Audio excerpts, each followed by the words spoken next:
please just let me in, it's getting cold.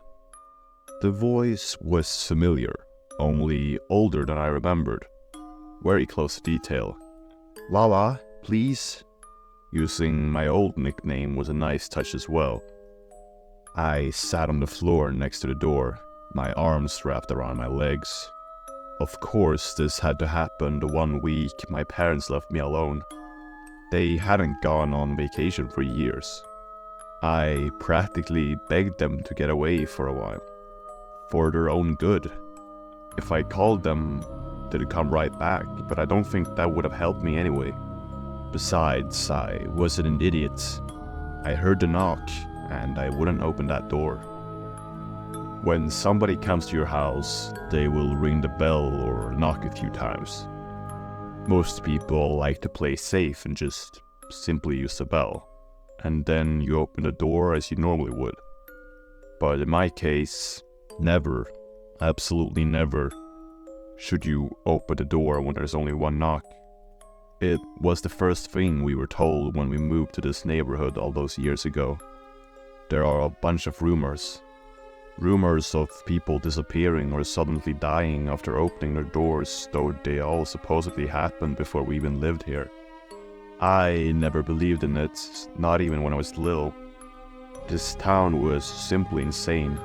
Most people here were a little eccentric and unusual. Well, that's what I believed until I heard my lost sister call for me, right after one loud knock on our front door. "Please go away," I whispered. Even after all those years, I recognized her voice, and when I heard it, I jumped right up, ready to open that door wide. But I knew it wasn't her. I had looked through the window, and there was nobody in front of our door.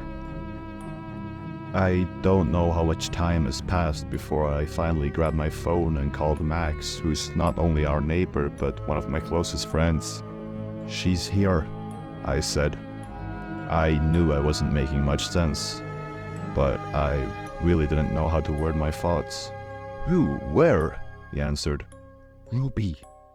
Silence. "What?" Max started speaking but stopped. "She knocked." That was enough information for him.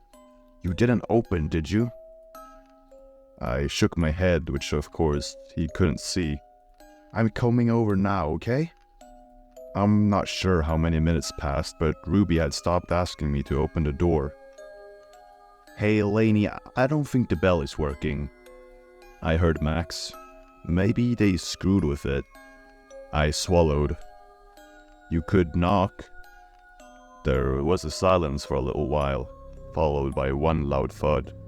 When I didn't open the door, the sound of Max started shouting loudly, "Open the fucking door."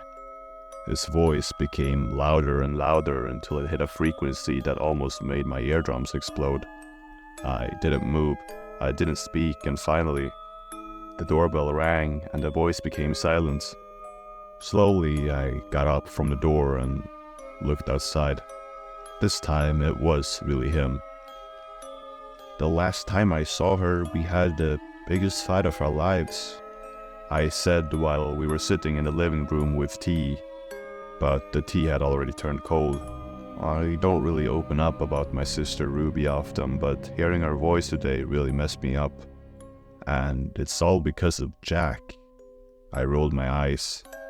Max smiled. "A girl?" I shook my head and laughed. Jacqueline was a stuffed toy in the shape of a pumpkin. I had never told Max about the fights. In fact, nobody but my parents knew about it. I loved that damn thing, who won it at a Halloween carnival. When Ruby saw it, she begged me to give it to her. She cried for hours because she hadn't won it. And when my parents said they'd buy her another toy, she wouldn't stop. She wanted mine. "Well, she wanted to be just like you, it's sweet," Max said. I nodded. Ruby was a year younger than me, but she used to act as if we were twins. She wore my clothes, played the same sports, and always wanted to hang out with me and my friends. When I think about it now, I think it was adorable. Of course, back then I found it insufferable. I sighed. For days I took Jacqueline everywhere with me, even to the bathroom. It was probably just out of pettiness, but that toy became everything to me. So when I came home from school one afternoon and saw that Ruby had cut it in half, I screamed at her like never before. She only looked at me with big teary eyes. Max put his hands on my shoulder. Come on, Lainey, siblings fight, it's normal. I saw you with her though, and you were a damn good big brother. I nodded. Of course, I knew it was just some stupid fight between kids, but if I could turn back time, I'd give her every shitty toy I owned. This happened 5 years ago. Ruby would be 16 now. My parents have tried everything for years to find her. I believe the only reason we still live here is that they never entirely gave up the hope that she'd come back home one day. Maybe now she was, just in a different way. Do you think I'm losing my mind, Max? He raised an eyebrow. I think you lost that a while ago, he joked. No, I'm serious. I mean, it's not possible that I actually heard her earlier. He shrugged. I mean, you did hear a knock. I don't think that was actually her, though. Max and I used to make fun of the superstition. When we were younger, before Ruby disappeared, we once played Ding Dong Ditch. After a few houses, Max decided to knock once at the door of our neighbor, Miss Teselsky. Someone saw us though, and Max got the biggest lecture of his life from his grandpa.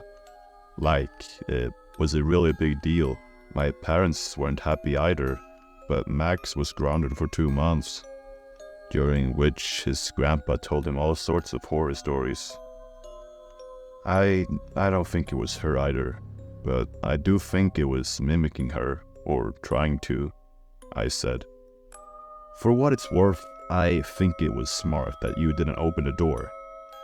Maybe we're all just a little crazy, but better safe than sorry, right? Max later offered to stay the night, and I immediately said yes.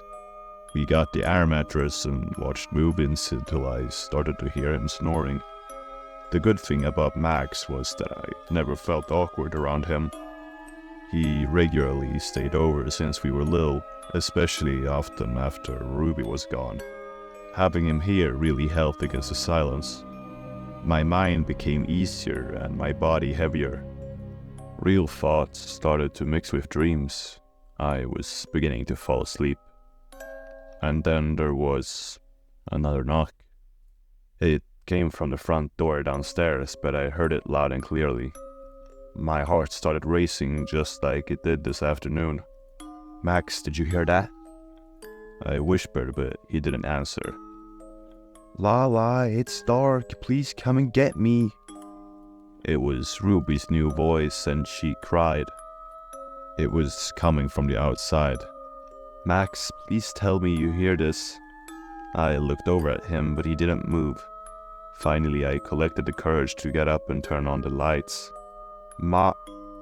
The eyes of my friend were wide open, but he didn't speak. He didn't move. I ran over to him and tried to shake him, but his whole body was stiff. Only his eyes moved. Let me in! The voice from downstairs screamed. I didn't know what to do anymore. Max was clearly awake, but it seemed as if something was holding him back.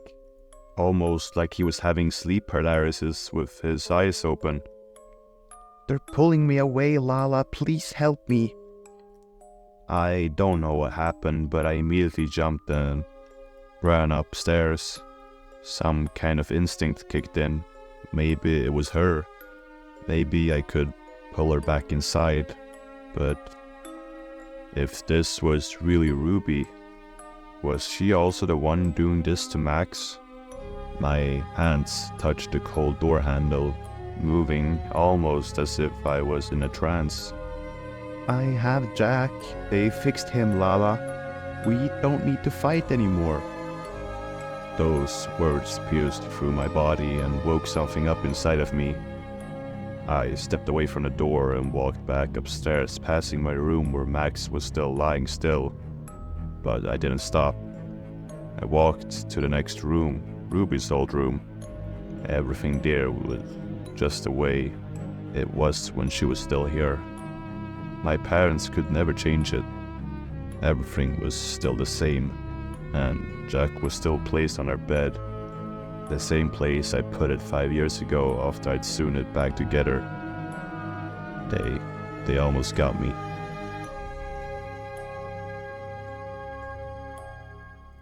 Guys, I can't help but to do this, but I have to thank you guys for the recent support. In just about 2 weeks, I've gotten 2 videos with 2,000 views, something that I thought would be completely unimaginable. Not just that, but I also have 160 subscribers. Like, that's literally close to being monetized, right? So thank you from the bottom of my heart, okay? I think in a couple of weeks maybe I'll be trying something new, but don't worry, it will still be in like the theme of horror, perhaps an iceberg template, or something similar to that. Alright, I'll quit talking. Thank you guys so much for watching, and subscribe.